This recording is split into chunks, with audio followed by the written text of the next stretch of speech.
Lord. అపోస్తల కార్యముల గ్రంథము 7వ అధ్యాయము 51వ వచనం.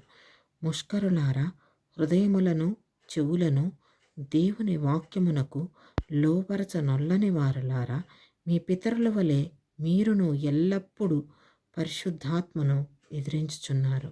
మీ పితరులు ప్రవక్తలలో ఎవరిని హింసింపకయుండిరి అని స్టెఫెను ప్రశ్నిస్తున్నారు.